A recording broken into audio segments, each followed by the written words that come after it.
A very good evening, everyone. My name is Rahul Legi, and I am a research scholar at a Central University. Since you all know कि पिछले कुछ दिनों से मेरी ये series है UGC net series जिसको मैं कंटिन्यू बनाता रहूँगा, बट एक रिक्वेस्ट है आपसे, अगर आप चाहते हैं मैं कंटिन्यू बनाऊँ और मुझे भी एक मोटिवेशन चाहिए, and that is share and subscribe. These two things are bare minimum that I am asking. देखो, लाइक डिसलाइक करना वो आप पे है, आपको अच्छी लगती है लाइक करो, अच्छी नहीं लगती है तो आप कमेंट कर सकते हो कि इसमें ये पार्ट गलत था या फिर ये पार्ट मुझे समझ लिया। I will definitely take that into consideration. ठीक है, तो आज का जो हमारा यूजीसी नेट पेपर का जो टॉपिक है, जो हमने 150 डेज 150 टॉपिक सीरीज स्टार्ट करी है, तो टॉपिक है कन्वर्जन ऑफ वर्जन एंड कंट्रापोजिशन। तो ये बेसिकली लॉजिकल इक्विवेलेंट स्टेटमेंट्स हैं जो, हाँ, आप इनको इमीडिएट इन्फ्रेंसेस भी कह सकते हैं। अब इमीडिएट इन्फ्रेंसेस इनको क्यों कह सकते हैं? पहले तो ये सिर्फ एक स्टेटमेंट से हम कंक्लूजन पे आ जाते हैं, एक प्रोमाइसिस से। There are no two premises, there is single premises. और कैसे कन्वर्जन से हम सीधे कन्वर्जन के थ्रू हम एक स्टेटमेंट से सीधे कंक्लूजन पे आते हैं, वो हम बताएंगे। तो ध्यान रखना, this is an immediate inference के अंदर आते हैं ये conversion obversion and contraposition. ठीक है, इमीडिएट इन्फ्रेंस के अंदर आते हैं conversion obversion and contraposition. Immediate inference के मतलब इमीडिएटली, ऐसा नहीं कि प्रमाइज वन देखा फिर प्रमाइज टू देखा फिर कंक्लूजन है, जैसे पिछले हम करते थे ना। प्रमाइज वन है, डायरेक्ट कंक्लूजन। अब कैसे आते हैं वो देखते हैं। पहले हम डेफिनेशन देखेंगे क्या होता है ये हमारे जो conversion obversion and contraposition है। They are techniques used to derive a logical equivalent statement. They are techniques used to derive a logical equivalent statement को derive करने की techniques हैं, ठीक है? From a given categorical proposition, जो given categorical proposition है, be it A, E, I, O, जो मैंने बताया ना, all, universal affirmative, universal negative, particular affirmative, particular negative, ये जो चार हमारे प्रोपोजिशंस हैं, उनसे लॉजिकल हम इक्विवेलेंट स्टेटमेंट डिराइव करते हैं। ठीक है, नंबर वन इज कन्वर्जन। ठीक है, नंबर वन कन्वर्जन है जिसमें हम इंटरचेंज सब्जेक्ट एंड प्रेडिकेट। अब आपको ये चीज में ध्यान रखनी पड़ेगी ना, कहीं कहीं पर कन्वर्जन करना पॉसिबल नहीं होता। कन्वर्जन करना पॉसिबल क्यों नहीं होता? क्योंकि उसका जो कंक्लूजन बनता है ना, उसकी कोई सेंस नहीं बनती, इसीलिए हम कहते हैं उसमें कन्वर्जन करना पॉसिबल नहीं है। जैसे यहाँ पर अगर हम देखें, ए है हमारे पास यूनिफॉर्म यूनिवर्सल अफर्मेटिव, जिसे हम कहते हैं ऑल वाली स्टेटमेंट और पॉजिटिव वाली statement, all S is P. तो ये तो सही है, तो क्या हम ऐसे कह सकते हैं ऑल पी इज एस? यहाँ पर एस की बात कही है, पी की बात थोड़ी ना करिए। अब मैं कहूँ ये हो गया एस, ये हो गया पी, ये तो सही है, ऑल एस इज पी, तो ऑल पी एस है? नहीं है ना, तो इसीलिए ये इनवैलिड बन जाता है। ये हमारा एक्सेप्शन क्या है? कन्वर्ट हो सकता है बाय लिमिटेशन। लिमिटेशन कैसे हम कह सकते हैं? सम पी इज एस, जैसे हम कह रहे थे ऑल एस इज पी, तो हम कह सकते हैं सम सम पी, पी का जो एस वाला पार्ट है ना, वो हमारा एस है। P some P is S, P का कुछ पार्ट एस है, तो ये कन्वर्ट होता है बट बाय एक्सेप्शन, जो है सम पी इज एस। नेक्स्ट ई आता है हमारे पास, नो एस एस पी। इसमें तो कोई सोचने की बात ही नहीं, अगर कोई एस पी नहीं है तो कोई पी एस भी नहीं होगा, तो वैलिड हो गया, no S S P no P is S. ठीक है, अब आता है some S S P. Obviously बात है, सम एस अगर पी है तो सम पी भी एस होगा, है ना? सम एस पी है तो सम पी भी एस होगा। ठीक, तो ये भी वैलिड हो जाता है। अब यहाँ पर ये है some S is not P. ध्यान रखना, कन्वर्जन में जो पर्टिकुलर नेगेटिव होता है उसका कन्वर्जन पॉसिबल नहीं है। It's conversion is not possible, logically possible नहीं है। यहाँ कह रहे हैं सम एस इज नॉट पी, हमें कुछ एस के बारे में बता रखा है, हमें ये नहीं कहा कि ये जुड़ा हुआ है, ये भी नहीं कहा ये अलग है। ठीक है, इसने सिर्फ कहा सम एस इज नॉट पी, तो इसका कन्वर्जन पॉसिबल नहीं। ठीक है, तो ये कन्वर्जन के थे। आई होप आपको समझ आए होंगे। अब हम जाएंगे ऑब्वर्जन और कॉन्ट्रापोजिशन। ठीक है, अब ऑब्वर्जन कहता है ऑल वैलिड, सबका ऑब्वर्जन हो सकता है। ठीक है, ऑब्वर्जन हमारा टू स्टेप्स में होता है। पहला, हम रिवर्स द क्वालिटी, क्वालिटी को रिवर्स कर देते हैं। Step two, replace predicate with complementary term. अब मैं बताऊंगा आपको सब्जेक्ट कौन सा होता है, प्रेडिकेट कौन सा होता है। सब्जेक्ट जैसे कि आपको पता ही है, पहला टर्म सब्जेक्ट होता है, जो आखिरी का टर्म होता है वो प्रेडिकेट होता है। तो हमारे ऑब्वर्जन में दो स्टेप है, पहले हम एक स्टेप को देखेंगे, रिवर्स द क्वालिटी। अब जैसे मैंने यहाँ पर तो डायरेक्ट कन्वर्ट कर दिया, पर मैं यहाँ पर आपको इस हिसाब से समझाऊंगा स्टेप वाइज। जैसे ऑल डॉग आर मैमल, अगर मैं इसकी क्वालिटी चेंज कर दूं तो ये होगा नो डॉग्स आर मैमल। ठीक है, इतना समझ गए। अब स्टेप 2 क्या है, प्रेडिकेट को रिप्लेस करो नॉन के साथ। तो प्रेडिकेट को हमने मैमल था, इसके आगे नॉन लगा दी। जैसे ऑल डॉग्स आर मैमल की अगर हम क्वालिटी चेंज करी तो नो डॉग्स आर मैमल। पर इन्होंने कहा कि स्टेप 2 में प्रेडिकेट जो है हमारे पास उसके आगे नॉन लगा लो, बस इतना सी बात है। No dogs are non mammal. ठीक, ये हो गया ए की बात। ई की बात, नो डॉग्स आर मैमल, इसका क्वालिटी चेंज करेंगे तो अब ये पॉजिटिव नेगेटिव है तो ये पॉजिटिव हो जाएगा, ऑल डॉग्स आर मैमल। ये तो पहला स्टेप हो गया। दूसरे स्टेप में रिप्लेस प्रेडिकेट विद कॉम्प्लीमेंट्री, तो यहाँ पर हमने नॉन लगा दिया। ठीक है, all dogs are mammal step 1, all dogs are non mammal step 2। ठीक है, ध्यान ध्यान से देखना, दोबारा बता रहा हूँ मैं, दो स्टेप में होता है वर्जन। स्टेप 1, और इसमें ऐसी क्वेश्चन भी आ सकते हैं कि इसका कन्वर्जन बताओ, इसका ऑवर्जन बताओ बताओ और इसका कॉन्ट्रापोजिशन बताओ। ठीक है, दो स्टेप में है।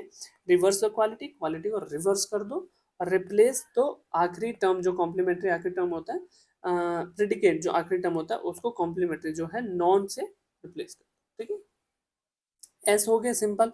सम डॉग्स आर मैमल, तो सम डॉग्स आर मैमल का क्वालिटी चेंज कैसे होगा, some dogs are not mammal. ठीक है, हमने इसकी क्वालिटी चेंज कर दी, पर स्टेप 1 में क्वालिटी चेंज करी, स्टेप 2 में क्या करेंगे, प्रेडिकेट जो हमारा नॉट मैमल है ना, इसके आगे नॉन लगा दी। यहाँ पर नॉन प्रेडिकेट है ना, उसके आगे हमने नॉन लगा दिया, तो यही some dogs are not non mammal. पहला तो इतना हो गया, some dogs are not mammal. ठीक है, इतना इसका, ठीक है, इसका क्वालिटी चेंज होगी, some dogs are mammal, some dogs are not mammal. Non हमने दूसरे स्टेप के लिए लगाया, जो मैं कहता हूँ ना, दूसरे स्टेप में प्रेडिकेट के आगे हम नॉन लगाते थे। ठीक है, आखिरी हमारे पास है some dogs are not mammal. अब सिंपल सी बात है, अगर सम डॉग्स आर मैमल का क्वालिटी चेंज करके some dogs are not mammal हो रहा है, तो some dogs are not mammal का क्वालिटी चेंज करके होगा some dogs are mammal. Simple सी बात है, और दूसरे स्टेप में इसके आगे नॉन लगा। इतना सिंपल है ऑब्वर्जन। ऑब्वर्जन इतना सिंपल है, पहले स्टेप में हमने रिवर्स द क्वालिटी कर दी, दूसरे स्टेप में replace predicate with complementary term that is not. ठीक है, अब कॉन्ट्रापोजिशन क्या है, सिंपल, कन्वर्जन और ऑब्वर्जन का समेशन। ठीक है, स्टेप 1 में हम सब्जेक्ट को प्रेडिकेट कर देंगे, प्रेडिकेट को सब्जेक्ट कर देंगे, और स्टेप 2 में हम दोनों के आगे नॉन लगा देंगे, बस। जैसे, पर ये ध्यान रखना, ऑब्वर्जन जैसे सबका होता है, कॉन्ट्रापोजिशन और कन्वर्जन सबका नहीं होता। ऑब्वर्जन सबका होता है, पर कॉन्ट्रापोजिशन और कॉन्ट्रा कन्वर्जन में एक्सेप्शंस भी होते हैं। ठीक है, अब जैसे ऑल कैट्स आर पेपर, अब इसको मैंने दो स्टेप में बताया। पहले स्टेप में क्या, सब्जेक्ट का प्रेडिकेट कर दो, प्रेडिकेट का सब्जेक्ट कर दो। All cats are pets, convert करके क्या हो गया, सब्जेक्ट का प्रेडिकेट, प्रेडिकेट का subject, all pets are cat, हो गया। अब इसका ऑवर्जन होगा, ऑवर्जन मतलब दोनों के आगे नॉन लगा दो, all non pets are non cats. इतना सिंपल है। क्या है, इतना सिंपल है क्या, कॉन्ट्रापोजिशन। पर ध्यान रखना, आपको कन्वर्जन के लिए क्या है, आपको ऑवर्जन के लिए क्या है, और you have been asked for contraposition. ठीक है, दूसरा देखेंगे हम, नो कैट्स आर पेट, इसका कन्वर्जन हो गया, कैट की जगह कैट इधर आ गई, पेट इधर आ गया, नो पेट्स आर कैट्स। ठीक है, ये कन्वर्जन हो गया, पर इसका ऑवर्जन पॉसिबल नहीं है। इसका ऑवर्जन पॉसिबल नहीं है, कैसे, मैं बताता हूँ। अब ये कह रहे हैं ऑल, चलो इसने कह दिया no cats are pet, no pets are cat, ये कैट है ये पेट है, ना ये है ना ये है। ठीक है, पर ये कह रहा है ऑल नॉन पेट्स, जो नॉन पेट्स हैं वो नॉन आर नॉन कैट्स। ऐसा हो सकता है पॉसिबल, कि ऐसा जरूरी है कि दुनिया में जितनी सारी बिल्लियां हैं, जितनी सारी कैट्स हैं, वो सारी पेटी हैं। इसका हमारे पास वैलिड बाय एक्सेप्शन होता है, some non pets are not non cats. ठीक है, देखो सम नॉन पेट्स लग गया, आर नॉट नॉन कैट्स। तो ये क्या है हमारे पास, ये वैलिड बाई एक्सेप्शन है। जैसे मैंने आपको कन्वर्जन में बताया था ना, एक केस था कन्वर्जन में, अगर हम देखें यहाँ पर जहाँ पर ये था all S is P all P is S नहीं है, तो एक्सेप्शन के साथ so some P is S, ये बाई एक्सेप्शन है। ठीक है, वैसे ही यहाँ पर बाई एक्सेप्शन है, वैलिड बाई एक्सेप्शन क्या है, some non pets are not non cats. अब नॉन से नॉट करके some non pets are cats, कि कुछ ऐसे नॉन पेट्स हैं जो हमारे पास कैट्स हैं, नॉन पेट्स की कुछ कैट ऐसे हैं जो जंगली भी हैं, कि वो पेट नहीं है। ठीक है, इस तरह इसको थोड़ा सा आप लॉजिकली समझने की कोशिश करोगे, क्योंकि ये मैं समझा तो दूंगा आपको, all non pets are not non cats या नॉट नॉट कर दो, आप इसको सीक्वेंस में समझो। पहले हमें इसका कन्वर्जन करना है, फिर हमें इसका ऑब्जर्वेंस करना है। ऑब्जर्वर्जन अगर हमने देखना है ये पॉसिबल है कि नहीं है, जैसे ये कह रहे हैं ऑल नॉन पेट्स, जितने भी नॉन पेट्स हैं जो पेट्स नहीं है, आर नॉट कैट्स। ऐसा हो सकता है? जंगली बिल्ली है ही नहीं क्या दुनिया में बची? तो इसीलिए ये ऑब्जर्वेशन से गलत होता है। सम के साथ लगा सकते हैं हम, सम नॉन पेट्स, कुछ ऐसे जो नॉन पेट्स हैं जो जंगली जानवर है, आर नॉट नॉन, नॉट से नॉट कर गया, दो नॉट है तो नॉट कट गया, आर कैट्स, तो कुछ जंगली बिल्ली तो हो सकती है ना। ठीक, आगे का पॉसिबल है नहीं, ये अब इसमें है ही नहीं पॉसिबल इसका। ठीक है, तो क्यों हम अपना दिमाग खपाएं कि इससे कन्वर्ट करें। ठीक, ज़्यादा दिमाग लगाने की जरूरत नहीं है, ये सिंपल समझो कि आई इसमें पॉसिबल नहीं है।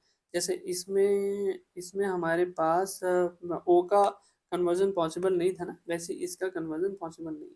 ठीक, ठीक है, अब ओ है सम कैट्स आर पेट, पहले हम कैट को इधर ले जाते हैं, पेट को इधर ले जाते हैं, सम पेट्स आर नॉन कैट्स। ठीक है, हमने पहले स्टेप में क्या करना है, सब्जेक्ट को प्रेडिकेट बनाना है, प्रेडिकेट को सब्जेक्ट बनाना है।